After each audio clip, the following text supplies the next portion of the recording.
Hey, and welcome back to the Fantasy Football Profits. Guys, thank you so much for joining us here. We're going to break down our top 10 fantasy football sleepers going into 2019. And we couldn't be more excited. I mean, sleepers are the bread and butter of any good and especially any great fantasy team. Guys, any dumb idiot out there can go in the first round and pick a talented player. That's really obvious. But, right, what separates the bad teams from the good teams and the good teams from the great is what can you do in the 8th and 9th round? What can you do later on in the draft? How can you find those guys that are underrated and are going to outperform the value that you're going to draft them at, or you're going to pick them off the waiver wire off? And so that's what we're going to do today. Rob's top 5 and my top 5, and then boom, we're going to put them together. And here's our top 10 guys that you need to be considering that according to ADP are really underrated, and so that makes them fantasy sleepers. So we're excited to get into it. Maybe a few things you might want to mention before we get started. There's not a whole lot going on right now.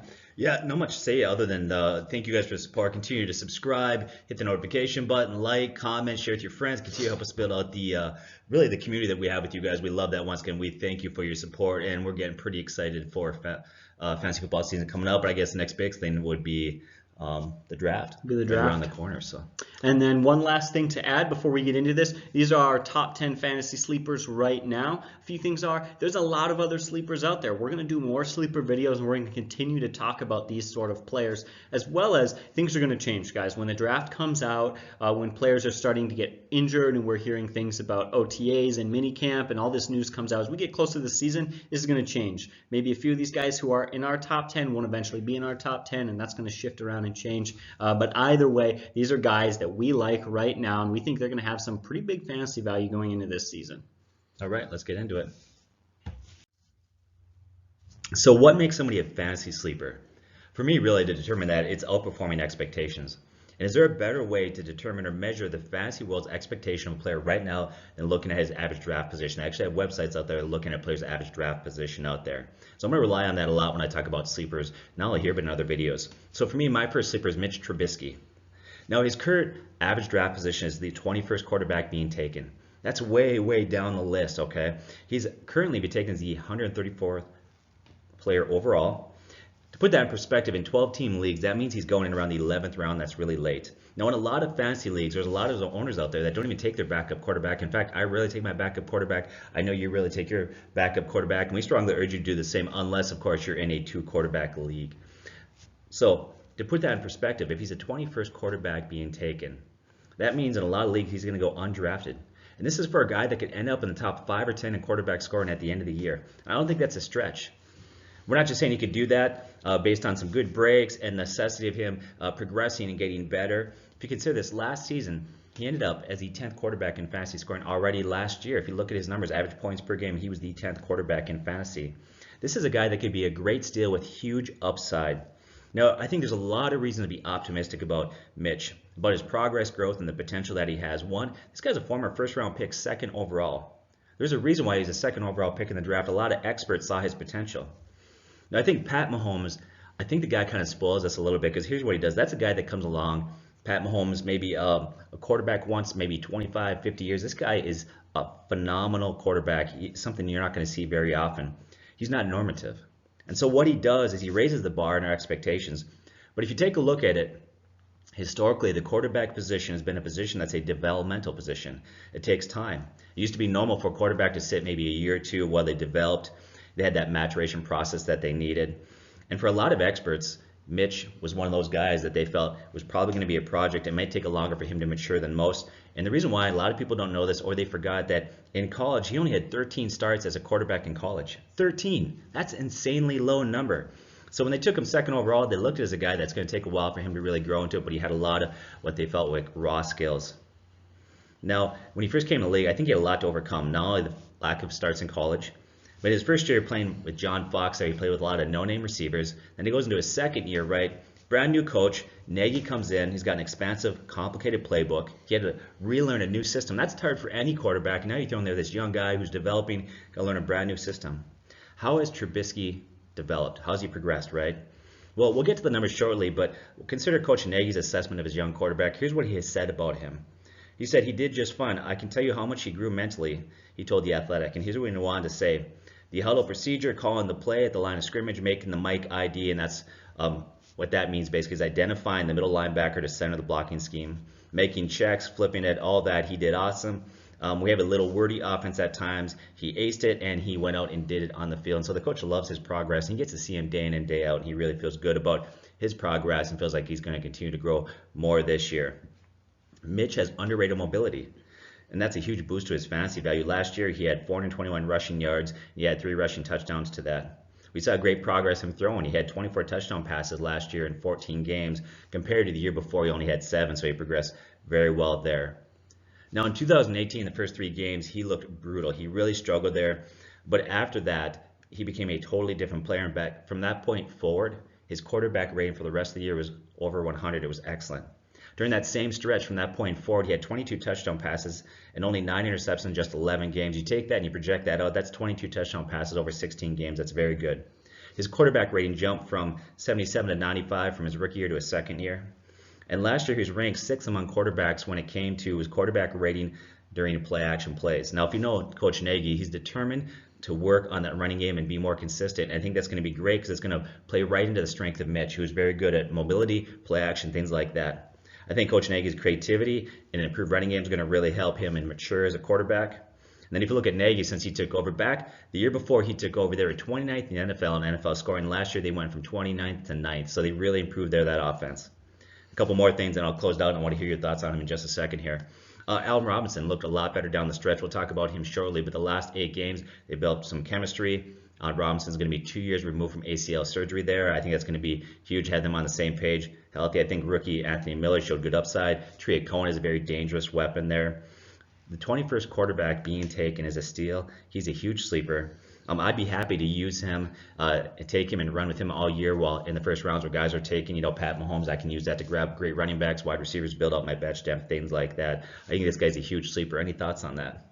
No, I completely agree. And you talk about the athleticism, that's huge. A quarterback who can go out and get, 2, 3, maybe 4 rushing touchdowns in a season, that helps a lot. Not only does athleticism help him improve as a quarterback just because it simply gives the defense more to account for while he's throwing down the field on passing plays, but of course you get the touchdown bonuses, and I really love him for that and his ability to open up the field in that sort of way. I think it is underrated. Now, as a coach, that always makes you always kind of nervous and uncomfortable, and that's sort of thing your quarterback is doing. But the fact of the matter is you watch film, and this isn't something we get to really break down much on this channel. You watch film, a lot of those plays where Mitchell Trubisky buying time on these weird rollouts, ugly form throws where he's just kind of barely getting it off because of the pressure. So I'd love to see as they continue to develop that offense as a whole. I'm really excited, especially you're going to talk more about Allen Robinson. We'll save that for later, but I think having a solidified number 1 wide receiver is going to help him a lot going forward.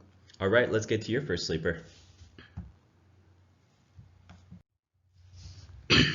All right, Kirk Cousins. Now, I didn't just pick him because he's a Minnesota pick, but man, there's been a lot of hate on him. Before I say this, when I started my research, first thing I always do is just to check to make sure there isn't anything that I don't know. So I'll just say Kirk Cousins news, search, boom, right? Let's just check the internet to make sure nothing major is happening. And all these articles are coming up, and the very first one was the Vikings should draft a quarterback in the first round to replace Kirk Cousins. What? The very second one was the Vikings should have a backup plan in case Kirk Cousins doesn't work out. I'm seeing all these weird articles about how Kirk Cousins is just not getting the job done, and we're seeing that in fantasy as well. His ADP has him as the 16th quarterback taken. That does not make him a starting quarterback unless you're in a 16-team league, which most people would say is huge, and a lot of people would never play in a league that big. But that's just wrong. That doesn't make any sense to me. This is a guy who threw 30 touchdown passes last year. That's 9th in the NFL. He had a quarterback rating of 99.7. That's 9th in the NFL. He threw 220 first downs. That's 8th. 70.1% completion percentage was 2nd in the NFL. His over 4,200 yards was 10th. 79.5 adjusted completion percentage, 2nd best in the NFL. On play action, he had 8.6 yards per attempt and a passer rating of 116. That's 4th best in the NFL. When under pressure, he finished 1st or 2nd in 3 different categories in his passing when under pressure. I mean, stat after stat after stat says he has been productive. Now, I think the Vikings as a whole have a lot of issues, and I think they need to get that running game going, and there's a lot of stuff going on there, right? There are a lot of issues, but the fact of the matter is the problem isn't Kirk Cousins. The numbers were there. I don't know how you can take a guy who threw 30 touchdown passes last year, who has Adam Thielen and Stephon Diggs, and say he's only 16th. I don't understand where that is coming from.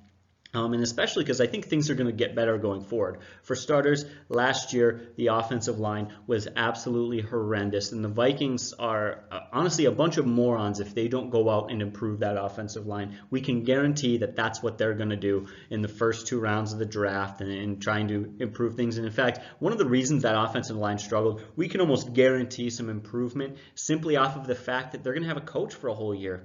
Was that Tony Sperano died at the beginning of last season. He's the offensive line coach. That really messed things up. When you already don't have an elite set of offensive linemen and you take away the coach that's been there teaching them and setting that offense and that system in place, that's going to really hurt them a lot. And so I think we're definitely going to see that step forward. And then finally, on play action, I referenced the 8.6 yards per attempt and pass rating of 116 on play action. That's 4th best in the NFL. That's huge when you consider they're going to be getting Dalvin Cook back. Dalvin Cook is a very athletic and talented running back who can help in the passing game. He's actually a very effective runner. I think that's going to help quite a bit in increasing that running game and opening up a little bit. And I don't know what you have to say about this, but I'm really excited for Kirk Cousins. There's no reason he should be 16th. Yeah, actually, I was going to talk about Kirk Cousins as one of my sleepers until I saw Mitch Trubisky. I love Kirk Cousins. I think he had a solid quarterback year, and I think he had a very good fantasy year. You're right. The other thing is the new offensive coordinator. They fired their offensive coordinator about 3 quarters through the way last year, brought a new one. I think it's going to be a huge boost. And then Dalvin Cook, like you said, is a very good back, got good hands, very effective in the passing game. He got stronger as the year went on there. I would be happy. I hope he falls that far in the draft, man. I'll be happy to roll with a guy like Kirk Cousins. I think he's a great sleeper. Absolutely. That's all I really have to say for Kirk Cousins. For me, it's pretty black and white and seems pretty simple. Let's get to your second sleeper. Okay. So my second sleeper is Mike Davis, running back of the Bears. So 2 players, I'm talking about the Bears. We'll get to that shortly. I'm not a huge fan of Mike Davis per se, but he's their starting running back. And barring that they go out and drafting one early in the draft, he's going to be the team's lead back and easily leading the team in carries this year. Here's why I think you can't ignore this guy and why he's a sleeper. His average draft position is too low. He's currently the 51st back being taken in standard leagues. Now, in 12-team leagues, and I want to stop here for a second, we often talk about in 12-team leagues, and here's why we do that. That is about your average standard size of league. There are some larger, some smaller, but that's typically what you get. So in 12-team leagues, this guy's being drafted as a running back 4 or 5, even though he's the Bears' starting running back at this point. That's crazy he's fallen that far. Now, the Bears trade away Jordan Howard. Now, it leaves right now, at least before they got Davis there, it leaves Tariq Cohen. He's very talented, but he's not a 3-down back. The fact that they trade away Howard is not an indication that Tariq Cohen's going to become their primary back. Don't buy into that mistake there. You look at Cohen's size, he's 180 pounds. That's about 30 to 35 pounds under the league average of what is considered an ideal back or size for NFL running back. His lack of size really limits his carries and his ceiling. Now, when we look at the 2 backs, so you look at Davis, you look at Cohen, obviously Davis is no match for Cohen in terms of explosiveness, but Davis has about 3 inches, 35 pounds on him, making him the ideal choice to become the team's first down. He's going to get the bulk of the first down carries and short yardage and goal line carries. Now, when you consider goal line carries, take a look at Jordan Howard in that role. In the last 2 years, Jordan Howard had a total of 18 rushing touchdowns. So if you look at Davis's share, double-digit touchdowns, and that offense is very much within reach for him. It's not a stretch at all to think this guy could end up with 10, 11, 12 rushing touchdowns. Davis is brought in because he's more versatile than Jordan Howard is or was. Now, if you look at last season, Davis had 34 catches, and he was used often in the passing game. He showed he can be effective in passing downs. He's effective catching the ball in the backfield, which is vitally important in Nagy's offense there. You got to have in that offense running backs that can catch the ball in the backfield, and that's the reason why they moved on from Howard there. So what separates Mike Davis from other backs like him that are big, physical, pound the ball between the tackles? Really, the difference between him and a lot of backs that are like him, his surprisingly smooth hands. If you look at him, he's very fluid, catching the ball in the backfield. He's a natural in the passing game, meaning this guy can be a 3-down back. And if you look at his career pass catching percentage, Davis to Howard, Davis is 10 points higher. He's just a much better pass catching back. I know I've always said that, but that really is going to matter. There's a reason why they brought him in there. Every season since Davis has come into the league, he's improved his yards per carry and yards after contact. Last season, Pro Football Focus rated him as the 21st running back overall, and that's pretty solid. His yards per carry from the moment he came in the league as a rookie were 1.7, went to 2.6, 3.5, and then last year it ballooned to 4.6. That increase, though, from this year when it went from 4.6 the year before, it was 3.5. That progress really started the year before. You look in 2017, in 3 of 4 games where Mike got double-digit carries, that year his yards per carry were 3.34. And so we look at the last 2 years, he's really been solid when he's given the opportunity to carry the ball. He's shown that he can really excel and he can handle an expanded role there. Now look at this offense. Like this growing Mitch Trubisky. You look at Nagy's offense, I think it's going to create more opportunities. We mentioned the improvement they made in offense going from 29th to 9th overall. Right now, he's the 51st running back being taken, about a running back 4 or 5 for a guy who can be our running back too. He's got that sort of potential. And so I think he's a legitimate sleeper. Any thoughts on Davis? No, absolutely. When you talk about a guy who's, what'd you say was 51st, I believe, at the position, that's insane. For a guy who has that sort of role, I don't care how untalented he might be. This guy could be a fat slob who's been in the NFL for 2 years. You still got to put him higher than that. I mean, simply half of the equation to fantasy value is opportunity, and Mike Davis has more opportunity than most fantasy running backs out there right now. And so for that reason alone, he had to go on this list. Let alone, you talk about there's talent there and there's potential. I'm definitely excited and also nervous to see what he can do this year. Hopefully our defense will be fine, but I think that's a solid pick. I really do. All right, let's move on to your guy. All right, for me, first guy I thought of, boom, Tyrell Williams. How could I not put this guy on this list? It's crazy. For starters, he's being taken as the 55th overall wide receiver in standard leagues. That puts him on the list as a wide receiver 5.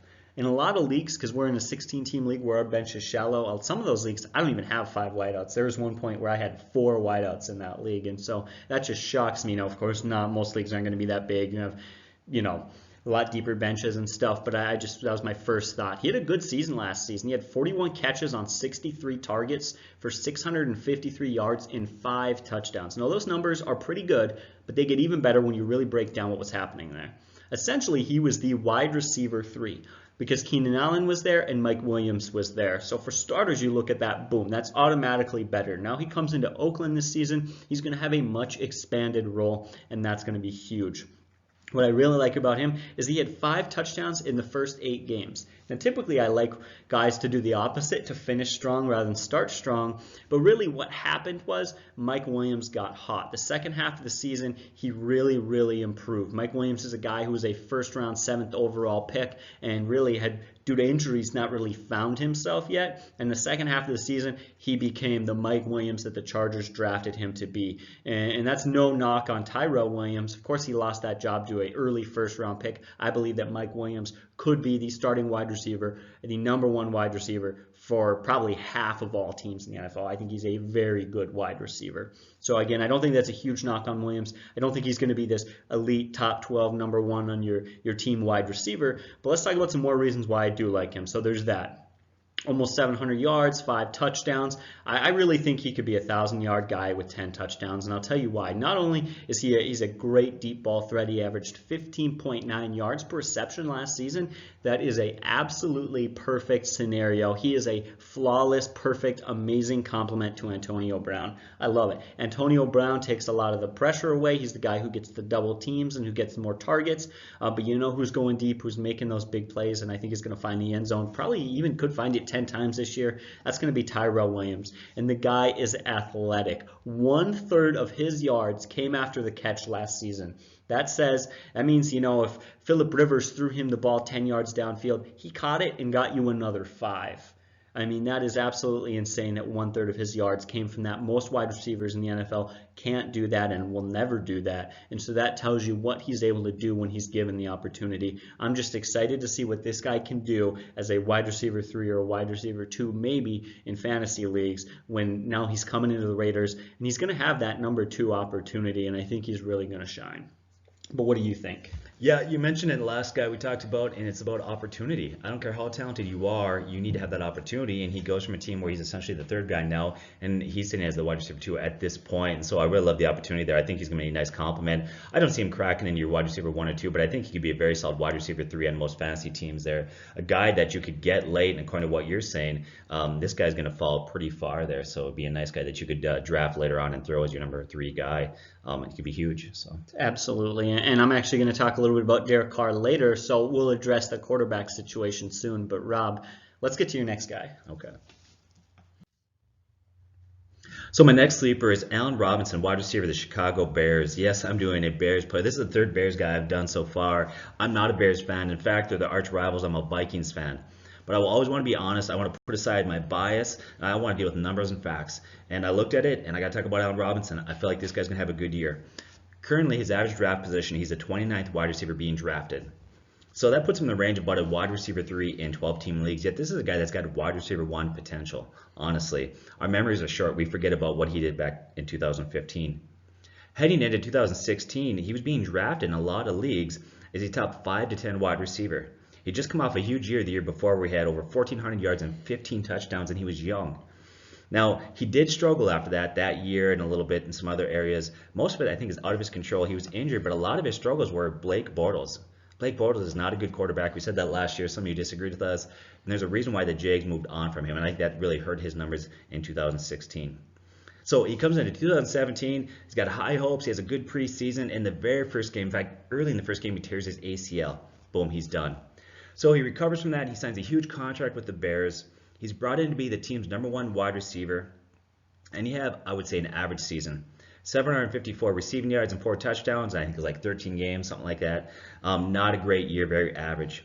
But you need to consider this. One, he's still young. He's only 26. Feels like he's been in the league forever, but he's still a very young guy. Last season, he was recovering from an ACL injury, learning a new offense with a new coach and with a young, growing quarterback. He wasn't able to participate fully in OTAs and mini camps during the spring. That really robbed him, I think, of important opportunities. He was still recovering from his ACL surgery there. And so he didn't have that opportunity to learn route concepts of Matt Nagy's offense, develop time and chemistry with Mitch Trubisky. Now he's going to enter this year fully 100%, able to go to OTAs 100% and really develop that chemistry. And he's went on saying, he's actually being quoted a number of times, he thinks it's going to be a major difference. He said his conditioning was off. He was on the same page. He was a lot of times practicing in the preseason or heading into the beginning of that year, 60, 70, maybe 80% at best. That's different now. He's 100%. We saw some major signs for optimism heading into this year, and here's what they were. If you look at his last 8 games of the season there, in his last 8 games, he developed some real rapport. He looks like he finally was healthy, 100%. His condition was up there. And during that stretch, he averaged 76.5 receiving yards per game. Over 16 games, that turns out to be 1,224 yards. During that same stretch, he also averaged 5 catches per game. That's 80 catches, meaning during that last 8 games, he was averaging what would turn out to be over 16 games, 80 catches and 1,224 yards. That's really good season. He's your prototypical wide receiver that you want. He's got good size, 6'3", 215. And last preseason in our rankings, we talked about him. And what we really said is we like Allen Robinson, but we said we don't really like him for 2018. We do like him for 2019. And so this is the year that we kind of predicted he's going to really take off. You look at Nagy and Trubisky in that offense will continue to improve, upping his value. I think this is a guy that's got huge upside. I think he could be a wide receiver 1, yet most leagues he's being drafted as a wide receiver 3. Any take on Allen Robinson? No, I completely agree. The idea that he was going to come in last season and be this big wideout just wasn't going to happen. Not only is he coming off this injury, he's working with a young quarterback, and he's still trying to get healthy and learn this new offense.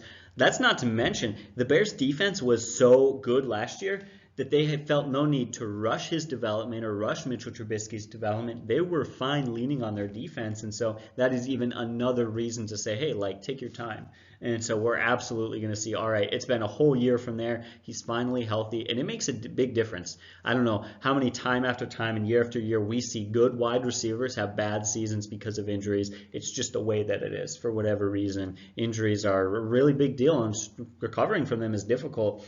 Sometimes we get a little spoiled when we see guys with, Adrian Peterson with his ACL injury, whatever, comes back the next year, has this monster season. It doesn't work that way for everyone, and we have to, kind of get our expectations in the right spot and understand that, an off year is just kind of how it is for a lot of guys, especially at the wide receiver spot, where quickness and speed are everything. Yeah. All right, let's get to your next guy. All right, so I told you I'd talk about him, and now I'm here. I'm going to talk about him, Derek Carr. Derek Carr's another guy, kind of like the last person I just talked about, where there isn't a whole lot to say here. For me, it's pretty simple. It's actually just shocking where he's at. For me, I can't understand why his ADP has him as the 23rd quarterback taken. That's absolutely insane. If you're in a 12-team league, that means he is the, and everyone drafts a backup, which never happens. That means that he is the second to last guy taken. I don't really know how that seems to work itself out. Not only last year, he had one of his best, I believe his second best passer rating of his career with next to no weapons. I mean, he had almost nobody in that offense. You look at his best wideout was maybe, struggling Jordy Nelson. For the majority of football fans, especially casual fans, probably couldn't even tell you 3 Raiders wide receivers. I mean, that's just how bad it was there.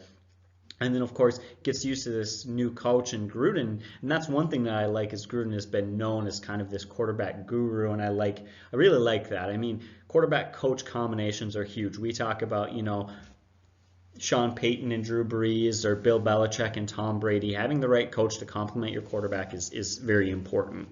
And then this year we go from last year's no weapons. This year he has got a lot of weapons. You add Tyrell Williams, which I just talked about, is a very good number 2 wide receiver, and I'm very excited to see who you can do. And then you also add Antonio Brown. That is a very good 1-2 punch, a very good duo out there. I mean, that's absolutely insane. We've talked about this time and time again, and maybe I'm just beating a dead horse here for saying it, but guys, Antonio Brown's insane. Since he came into the NFL in 2011, he's first in receptions, first in receiving yards, second in receiving touchdowns, second in targets, fourth in yards per game. I mean, Antonio Brown, since he's in the league, has been the best wide receiver. He's by no means young, but for this one season, that's not a problem. Age isn't an issue. The next 3, 4, 5 years, it'll start to slow him down. But we have seen no signs of slowing down yet, so there's no concern for this season. And then finally, really, I guess, opportunity. Is there going to be a lot of opportunities for him to throw the ball enough? Absolutely, there is. Not only do they have an average at best running game, they had the 25th ranked defense last year. They absolutely need their passing game and their leader, Derek Carr, to throw the ball to win games. I think that this seems so simple to me, I can't even understand why he's been taking it 23rd. He's got the weapons, he's got the talent, he's got the coach, and he's got the opportunity. Everything seems like it's going to fall into place this season. I'm not saying he's going to be an elite quarterback, but 23rd is too low. I honestly think he should be in the top 12 in that 12 to 10 range. But what do you think? Yeah, this is a guy, if you look at early in his career, the first couple of years, he was a guy in the rise. People are talking about him being a top 10 quarterback.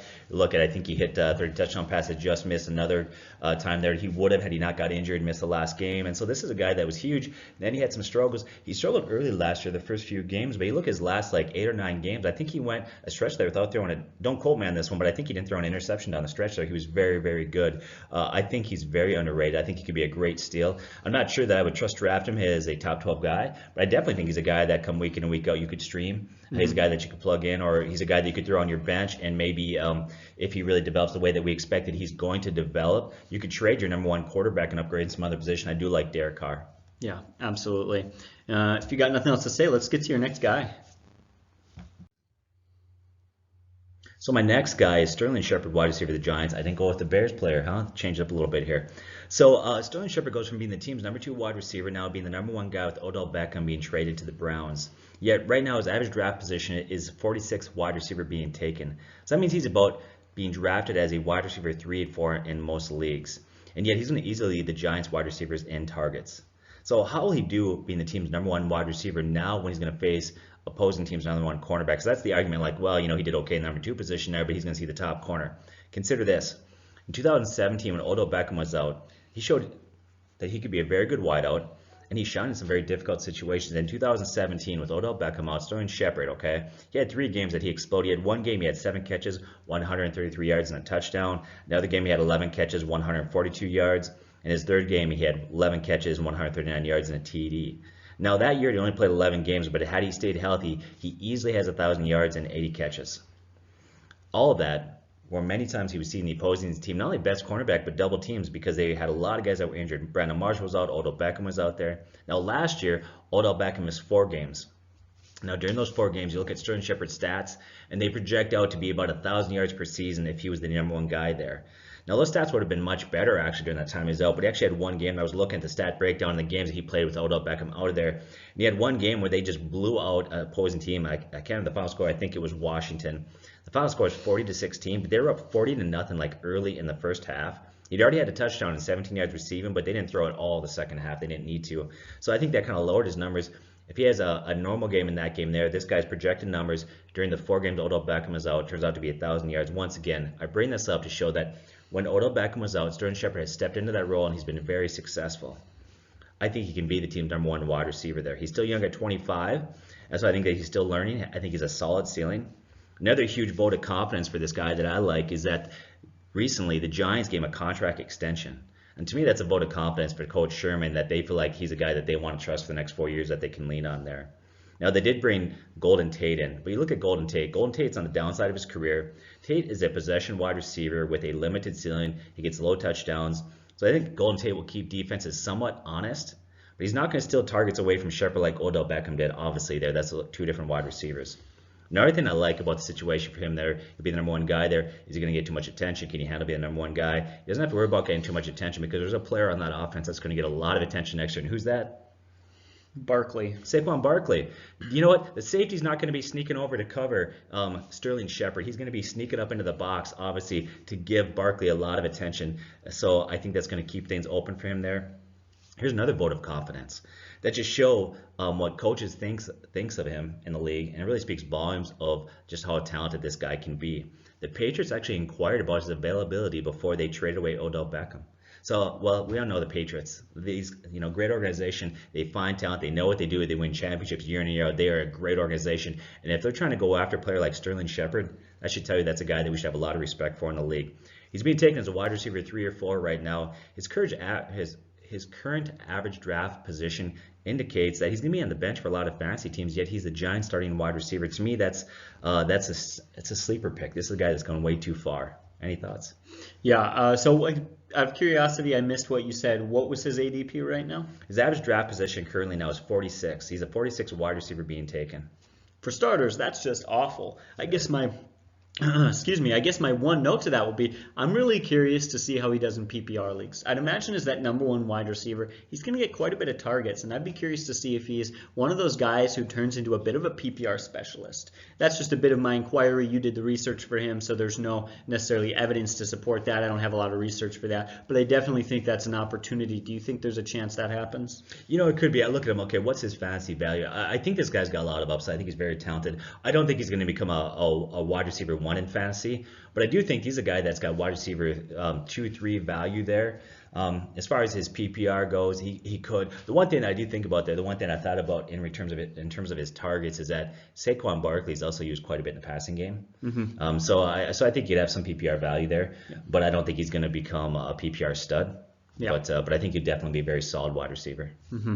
One thing's for sure, 46 is far too late. That's crazy low. I think that's all we got to say. Maybe I can talk about my guy now? Yeah, I'm excited to see what you're going to talk about.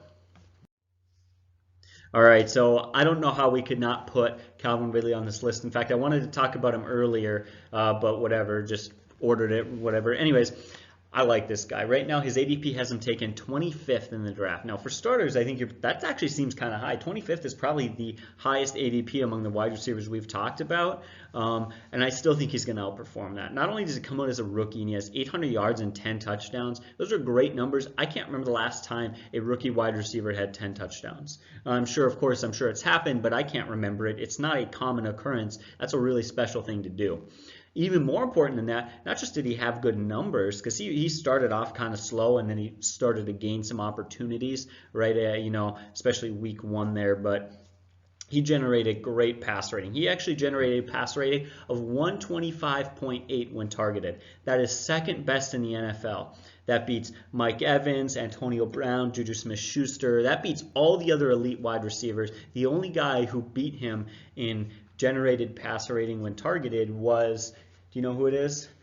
I don't have a clue. You'd be surprised. It was actually Tyler Boyd. Oh, okay. I think that was because he had a bit lower targets than all those other guys, and he's a bit, kind of that deep ball threat. He managed to make some big plays and surprise some people last year, but he's really up there ahead of a lot of big guys. He had a good season. He found the end zone. I love that he's across from Julio Jones. Julio Jones is big for yards. He's big for catches, but really the red zone threat seems to be Calvin Ridley in that offense, and I love the way that they mesh.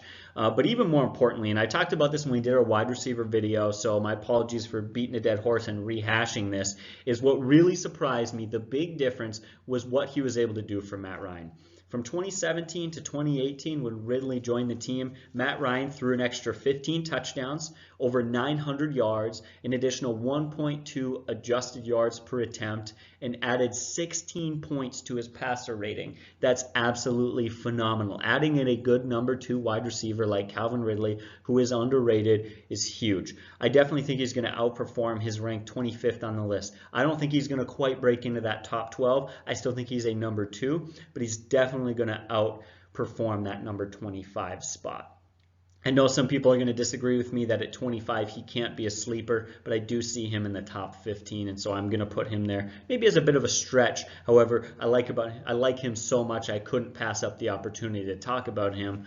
So Rob, any objections you have? What do you got to say? I like Calvin Ridley, former first-round pick. Is very talented, had a very good rookie season. I think you're right. He can't be, a wide receiver 1 with Julio Jones there. I think it's going to limit his ceiling a little bit. But I love that he plays there because he's not getting a lot of attention. I mean, let's be honest. Julio Jones is still the number 1 guy there, and so I think it's going to free things up for him. I think he's going to have a big year. 1,200 yards easily is attainable. I think he get double-digit touchdowns again. I think he's very talented. So if you're in a dynasty league, you got to like this guy too. Yeah, and then the last thing that I wanted to say was I think last year was really encouraging to see what number 2 wide receivers can do. It is absolutely phenomenal that Juju Smith-Schuster was able to get 1,500 yards despite not even finishing first for targets. Can you believe that he's on a team with Antonio Brown, or was on a team with Antonio Brown, and still managed over 1,500 yards?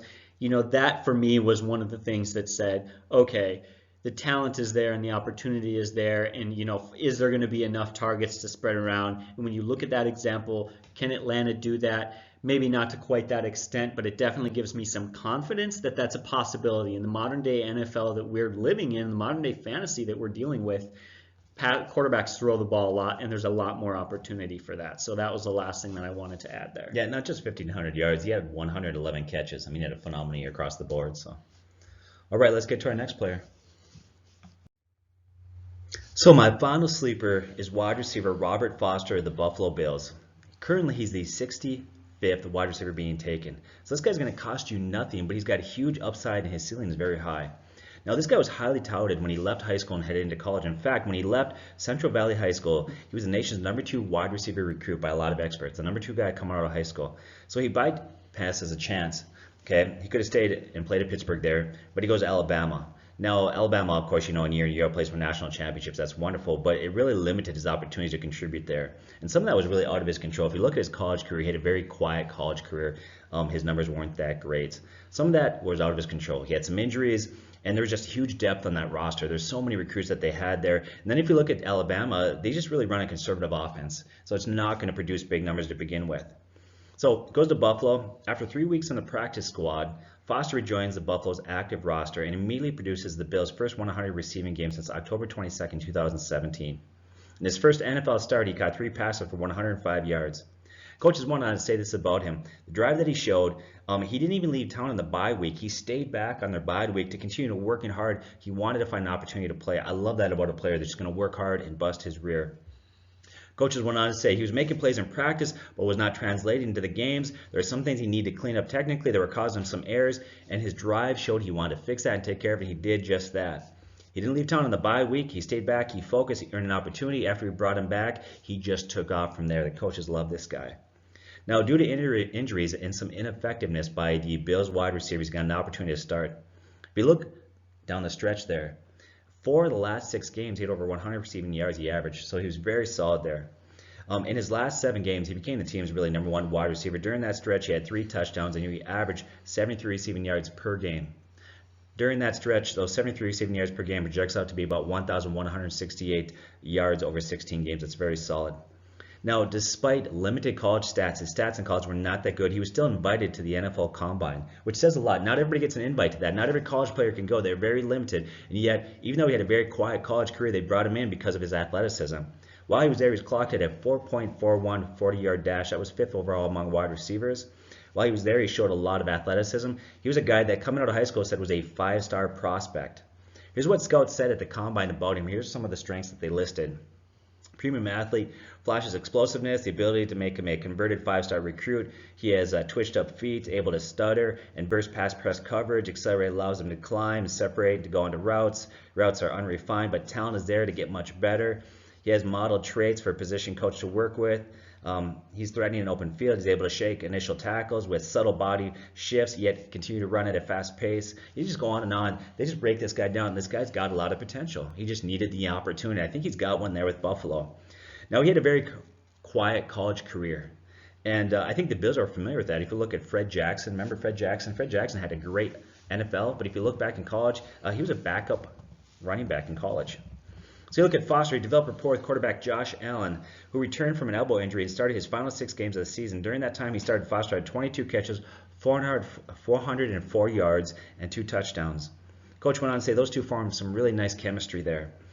Currently, he's being taken as a wide receiver 5 or 6 in 12-team leagues, and this guy's got a lot of upside. It's very interesting. I really like this guy, and as I did research, Pro Football Focus recently ranked Foster, not Allen, okay, but Foster as the Bills player with the most potential to have a breakout season in 2019. I like this guy. I think he's a deep sleeper, but I think he's a huge sleeper. He's a guy that I wouldn't trust being in my top 3. He's not a trust I would trust to start, but I love to stash on my bench and just see if this guy could have just a breakout year. Any thoughts? No, absolutely. That is perfect. Of course, the only fear there is how's that quarterback situation? It's not as great as you'd like it to be, and yet you talked about it. At the end, that stretch there over 400 receiving yards with an athletic quarterback, that's a good combination. It's always fun to see a quarterback who can buy time and a wide receiver who gets open deep, and that is something Robert Foster did well at the end of last season. So I'm really excited. He's absolutely one of those guys who's still polishing himself. We're definitely going to see improvement from him on the field.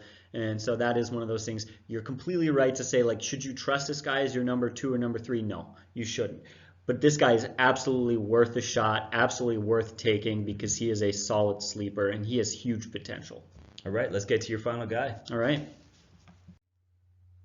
All right, as my last fantasy sleeper going into the season I really want to talk about in this video, I'm going to go back to the running backs and talk about Jordan Howard. No, I'm absolutely, because of how disappointing he was last season, I'm kind of putting my fantasy reputation on the line here. I know that some people are probably right now already typing your comment about how stupid I am, but like at least pause the comment and leave it after I give you some of the reasons why I think this. This is a guy who in 2017 had over 1,100 yards rushing. His rookie season he came out over 1,300 yards rushing and 5.2 yards per carry. This is a guy who averages over 8 touchdowns per 16 games. So basically for a whole season he's averaging over 8 rushing touchdowns. This is a guy who's been productive. The numbers are there, except for last year. Last year was a huge struggle. So for me, the question when I looked at this was, and this I wasn't even looking for this video, it was just generally trying to assess what Jordan Howard could do this year now that he's playing for the Eagles. The question was, what the heck was up with last year? What was wrong with him?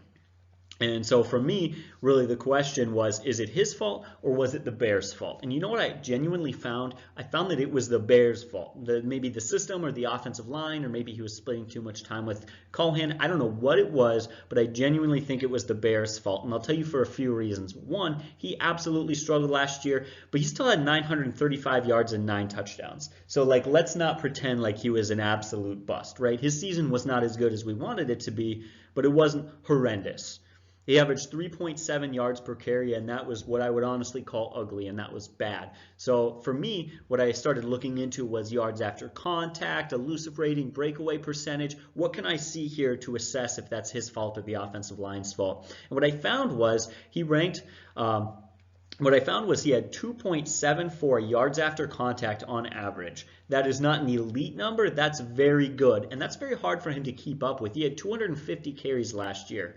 Among running backs with 250 or more carries, he ranked 5th in yards after contact on average. Very few guys who take that many carries are going to be able to do that because it is so physically exhausting and takes so much energy from a guy. And in fact, it's really impressive that he's only missed 1 game the last 3 seasons, and yet he has had over 250 yards every single year. This is a guy who is a very north-south runner. He's a very physical guy. He's a standard league. He's a touchdown machine, and he is able to take the workload. Health is not a concern for him. Of course, you mean 250 carries, not yards. But yes, yeah, excuse of course me. We know. Yeah. I don't mean to brag, but he's at over 250 yards every season.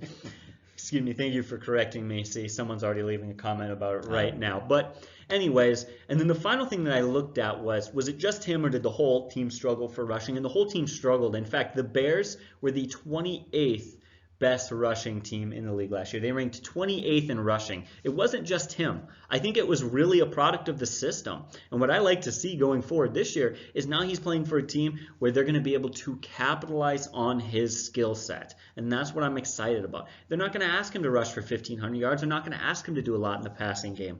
I love that Carson Wentz can just march them down the field with his great passing and athleticism. And what they need is a guy to punch it in the end zone. What I'm kind of excited to see is maybe he has 10, 11, or 12 touchdowns this year and kind of looks similar to that LeGarrette Blount in New England situation. Now, I don't think it's going to be quite that good. What did Blount have, 18 touchdowns that year, was it? It was, yeah, it was up there. It was just a phenomenal season, and that's kind of what it's going to be. They need that guy to say, boom, there's the last 2 or 3 yards. Boom, here's the 4th and 1 that we need you to get. That's what they're looking for, and I think he's going to come in and show them like he's the guy and he's going to be that number 1 guy and get most of the carries. Health is not an issue for him, and the production has been there. He's finally getting out of a system I don't think works for him. You talked about Mike Davis earlier, and I don't want to bash the Bears and go against your pick because I loved your pick, but Howard was simply not a fit for that system, and that's what I'm trying to say. Yeah, I agree with you. I like Jordan Howard. In fact, the last couple of years, I really like this guy. I think he just was not a good fit, like you said, for the system. Take a look at his first 2 years in the league. You looked at like elusiveness and yards after contact. He was near the top in the league there. And then also, if you look at his last 5 or 6 games down the stretch, he got stronger as the year went on. Last 5 or 6 games, his yards per carry was over 4. So I think that he's in a good situation to really rebound this year. So I like that pick. Yeah. And where is he? His average draft position? His average draft position has him being taken 31st overall. That's kind of like with my last guy. That's not super far down. That's not make him a mega sleeper. And yet I've found there's such a huge drop off between 22 to 24 and 30. Right? Like nobody knows who the 32nd best running back in the NFL is. Nobody cares. But if he can sneak up into that 20 range, that's actually a huge jump. You know, I think that make a big difference. And I think that is a reasonable thing to make, especially at the running back position when, to be quite honest, most teams are kind of scraping the bottom of the barrel. Even that little bit of a jump can make a huge difference in your fantasy team. He's not going to be a running back 1, but I think he could be a solid number 2. All right. So, well, we'd love to hear from you guys. Who are your sleepers? Who do you like out there? What are your thoughts about the guys that we mentioned? Once again, subscribe, hit the notification button, like, share, continue to help us build a community. We're going to be doing some different things. I think you're going to make some changes on the website. We're going to be offering a merch page. We're really excited. Football is right around the corner, and I'm really excited for what the NFL draft. Once again, thank you for watching the video. God bless and take care.